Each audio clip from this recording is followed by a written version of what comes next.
Please understand that the stories and scenarios explored in this series and on this channel are expressions of a possible alternate reality and are entirely fictional. We do not present the views or narratives here as factual information. They are not intended to determine the future or influence your opinion on any real-world facts. That remains the sole responsibility of each individual viewer, utilizing their own perspective and critical reasoning. Enjoy the journey. If you are like our other friends and would like to contribute to our channel, and you are interested in more content, help us increase our abilities by becoming one of our customers on the World Wide Web at our e-commerce website, dignityback.com. Enough with my digression. It would be very rude of me not to introduce myself. I am Professor Payne. This is this episode of The Tale. Later that evening, the room is thick with cigar smoke. The rattle of a film projector fills the silence. Dr. Fogle stands by a pull-down screen. He points to grainy black and white footage flickering on the wall.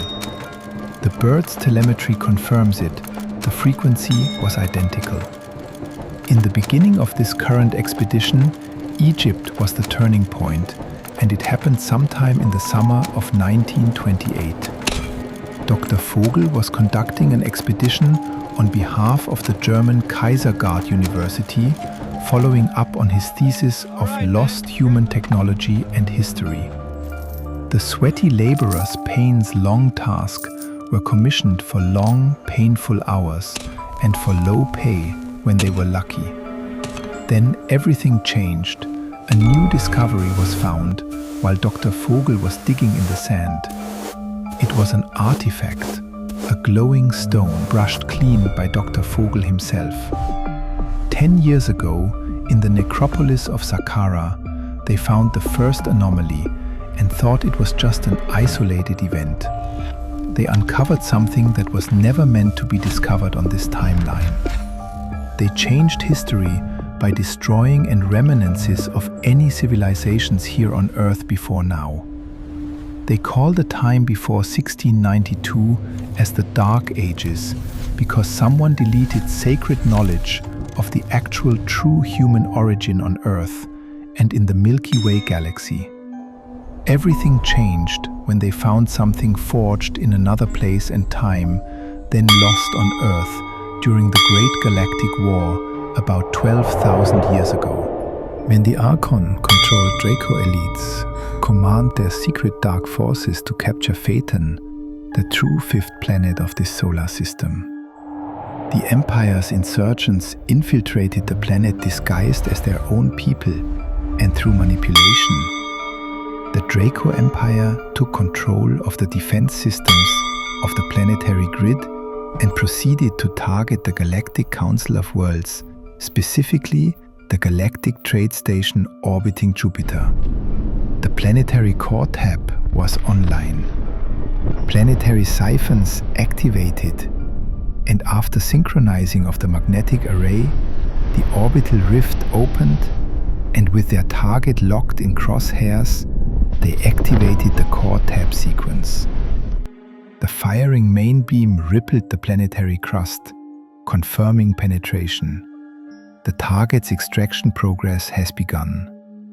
But the distortion of the Dark Draco's secret insurgents set the grid's power to maximum, causing a plasma hammer that detonated the planet's core into a supernova blast, sending shockwaves, disturbing the ecosystems of all the inner planets.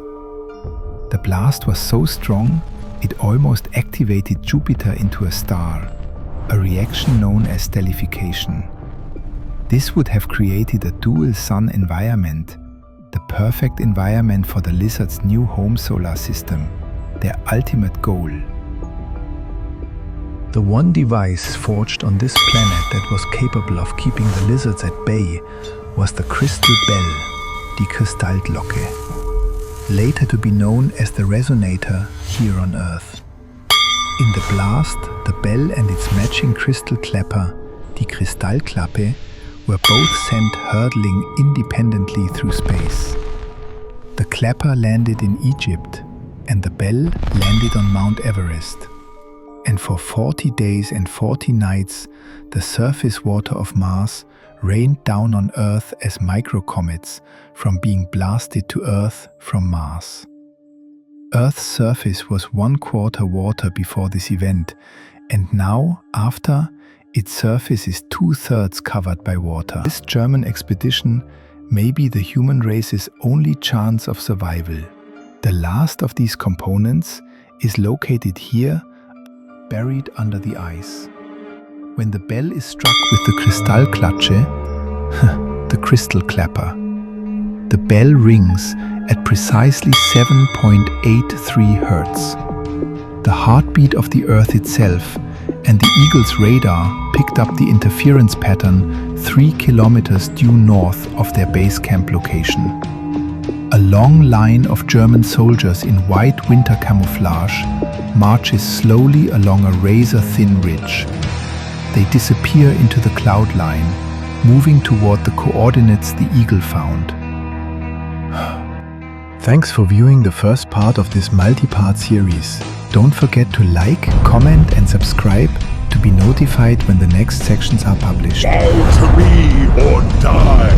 I am Pendar Dracus Magna!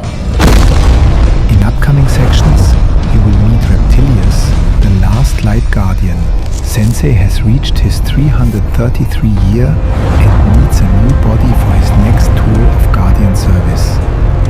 After eons of being the punching bag for his own kind, the light of the Creator saved his soul and forever bleached him white. Can he defeat the dark and prepare Earth humans for the great attack when the solar system's beginning continuance period runs out and Earth and the human race is trampled by the dark, claimed one last time for the 5th and final time?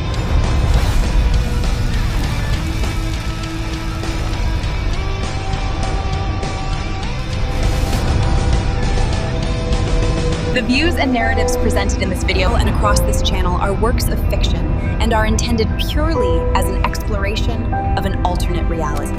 Nothing shared here is presented as fact, nor is it meant to predict the future or